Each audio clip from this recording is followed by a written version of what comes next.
Oi, oi, oi! Meu nome é Mari Belo e eu transformo os resultados da sua empresa através das pessoas. E hoje a gente está falando aí a segunda parte do nosso vídeo RH que nasce torto, morre torto. O que a gente viu na nossa parte 1, no nosso primeiro módulo? A gente viu a metodologia do People Capability Maturity Model. Não reparem o meu inglês, que é horroroso, tá? Então, a gente viu uma metodologia de maturidade do RH. O que eu quero dizer com isso?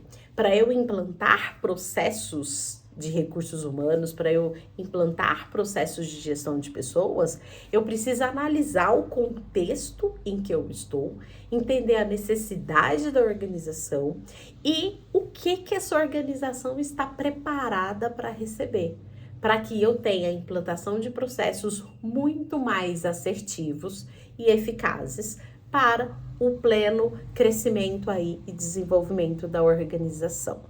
Tá?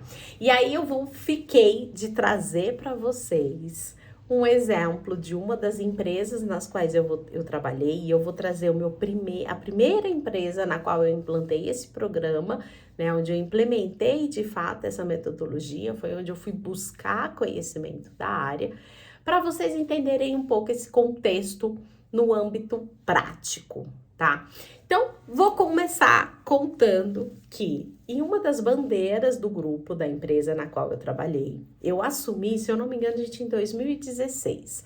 Já tem um bom tempo, então já tem aí 6 anos que eu trabalho com essa mesma metodologia.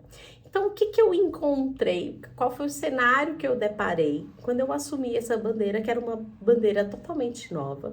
Ela tinha apenas alguns meses, né, de existência. Tinha aí menos de 20 unidades de lojas funcionando, rodando, e ela já tinha estruturado três processos dentro da área de recursos humanos, tá? O primeiro deles era o processo de recrutamento e seleção, estava ali estruturado. Eu tinha a descrição de cargos também, estava bem feitinha, e eu tinha o treinamento de líderes apenas, tá? Então, o que eu fiz? Eu revisitei esses processos e falei assim, eu posso melhorar aqui, posso melhorar aqui, posso melhorar aqui. Então, eu revisitei todo o processo de recrutamento e seleção, junto com as meninas de RH que já trabalhavam, peguei algumas oportunidades, entendi que eu precisava focar com elas de forma preventiva, já que a gente estava em expansão, a gente abriu cerca de 50 lojas em um ano, né? Então a gente estava contratando bastante, fora a rotatividade natural da empresa, que é extensa, né? Que é intensa, digamos assim, pensando em fast food. Então, o que nós fizemos no primeiro momento? Prevenção. Vamos trabalhar as vagas de uma forma preventiva. E foi aí que a gente criou o programa de gerente trainee. Se eu vou abrir mais lojas, eu vou precisar de mais gerentes. Então, vamos capacitá-los. E aí a gente se deparou, falamos, vamos fazer gerente trainee, mas quem é que vai treinar? E aí a gente entendeu que a gente precisava focar no nosso programa de treinamento de líderes, de uma forma onde ele envolvesse também uma parte prática, e a gente precisava capacitar alguns multiplicadores, já que a gente não teria braço para acompanhar essas pessoas. Então, nós desenvolvemos ali um projeto multiplicador que a gente deu o nome de Líder Padrinho, que eram alguns dos nossos líderes de restaurante. Eles eram preparados para assumir esses gerentes trainee dentro da unidade, e eles eram responsáveis pelo treinamento desse novo gerente, que acabou que não ficou só com trainee. A gente abrangeu para todos os novos gerentes que entravam aí nas empresas, eles tinham que passar por esses líderes padrinhos aí para eles se capacitarem. Então, a gente atendeu uma demanda, né, que precisava através dos nossos processos de RH. E aí, o que nós fizemos também? Eu olhei para a descrição de cargo e entendi que ela não daria para mim uma sustentação quando fosse, por exemplo, para um processo trabalhista. Então, eu sentei com o jurídico e revisitei toda a nossa descrição de cargos para que ela atendesse às necessidades caso a gente tivesse algum processo trabalhista, tá? Então, esse foi o que nós fizemos aí na primeira etapa, no primeiro ano que a gente estava na organização. Ok, segundo ano, a gente já estava com cerca de 70 lojas aí. Falamos, vamos focar em comunicação, porque a gente se deparou com esse problema. Peraí, 70 unidades, a gente estava aí com cerca de 600 colaboradores e a gente não conseguia comunicar de forma eficaz com eles. Porque acabava que a gente passava mensagem para o líder e o líder acabava não encaminhando para os outros colaboradores, né? Então, o que a gente fez? A gente focou realmente em comunicação. A gente criou um comunicado que a gente deu o nome de Comunicados Express. Porque ele tinha que ter no máximo 5 minutos, então eram vídeos curtos que a gente disponibilizava para os colaboradores pelo próprio WhatsApp. Então a gente tinha um canal oficial, onde a gente tinha o telefone de todos os colaboradores e lá que a gente distribuía esses canais. Aproveitando que a gente já tinha um canal, por que não fazer treinamentos pockets? O que eram esses treinamentos pockets? Curtinhos. Nossa, Mari, eu preciso falar sobre o nosso pitch de vendas, que alterou, vai ter um produto novo e eu preciso treinar e capacitar esses colaboradores com esse produto novo, de como é que ele vai oferecer para o cliente. Por que não fazer por vídeo e encaminhar também pelo WhatsApp? Por que não fazer um vídeo formato Reels, formato TikTok, para a gente comunicar com o nosso público que tinha aí de 18 a 25 anos? E é assim que eles se comunicam.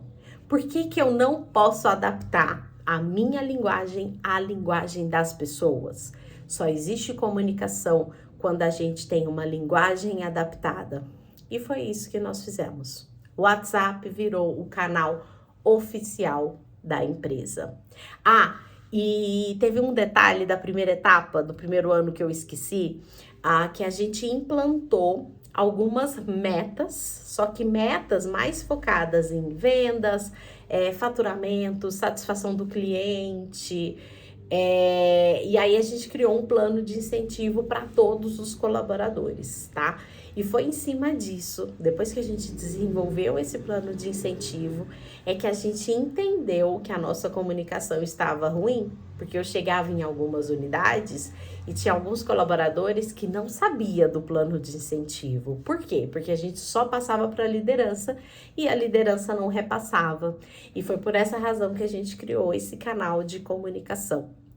Outro foco que nós tivemos no nosso segundo ano, além dessa questão da comunicação, que gera mais engajamento, a gente criou uma pesquisa de clima. Por quê? A gente estava com um índice de rotatividade muito alta e eu precisava entender por que as pessoas estavam saindo. Então, aplicamos a pesquisa de clima, desenvolvemos um plano de ação, convidamos todos os gerentes, desenvolvemos juntos esse plano de ação e colocamos em prática. Isso nos auxiliou, com certeza, dentro dessa empresa para a gente conseguir reduzir a rotatividade. Então, a gente conseguiu, de um ano para o outro, reduzir de 120% para 80% de rotatividade. Para quem trabalha com fast food, sabe que 120% ano, Mari, o que é isso? Que absurdo! Esse é basicamente o normal de fast food e a gente conseguiu reduzir para 80%, que era um valor muito, muito positivo para fast food, tá? Então, nós conseguimos atingir esse ápice fazendo aí todos esses processos de gestão de pessoas de uma forma um pouco mais eficaz, tá? Então, gente, entendendo esse processo, tá? O que a gente percebe? Que quando a gente atrela os nossos processos à necessidade da operação, a própria operação no diz qual é a demanda dela, tá? Então, quando a gente entende esse nível de maturidade, a gente percebe que eu consigo ser mais assertiva quando eu coloco os processos que a empresa está preparada para fazê-lo. E agora vem o maior aprendizado que eu tive.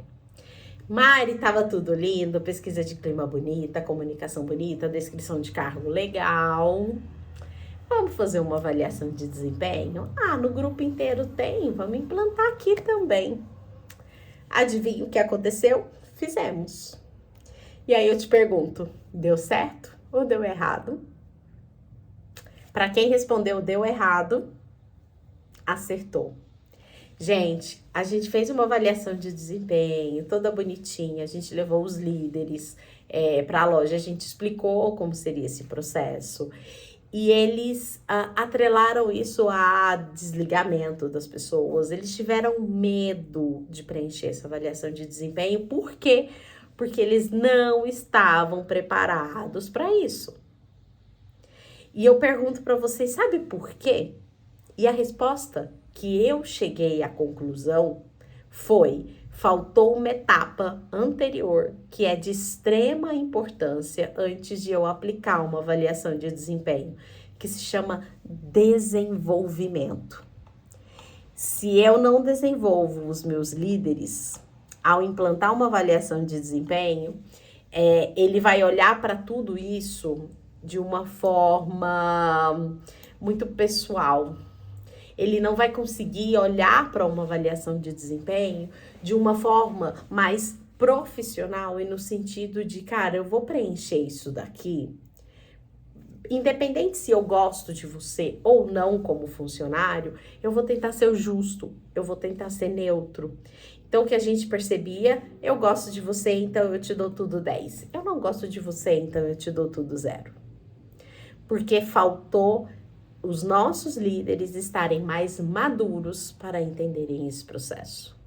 Então, faltou um pouco de maturidade nesse sentido e faltou um pouco a minha percepção como RH de entender que eles não estavam prontos. Tá? Então, o que eu preciso, né, que os RHs entendam e que foi isso que eu entendi, foi isso que eu aprendi ao implantar um processo que a empresa não estava preparada para tal. A gente não pode implantar processos goela abaixo só porque tá na moda, só porque tá todo mundo fazendo. O negócio, ele tem um nível de maturidade e a gente precisa respeitá-lo. Senão, é dinheiro indo pelo ralo. E aqui, gente, eu não tô dizendo que a gente não precisa melhorar. Ao contrário, a gente precisa preparar as pessoas para que elas sejam melhores cada vez mais e que os nossos processos sejam mais eficazes.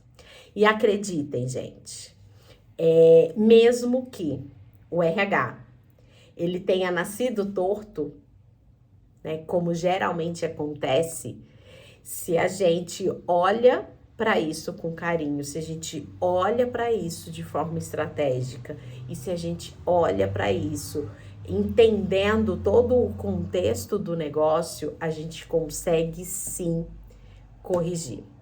Mas para isso, a gente precisa ter esse olhar atento para quem está na organização. A gente precisa ter um olhar atento para a cultura da organização. E eu só consigo mudar se a cultura estiver me acompanhando.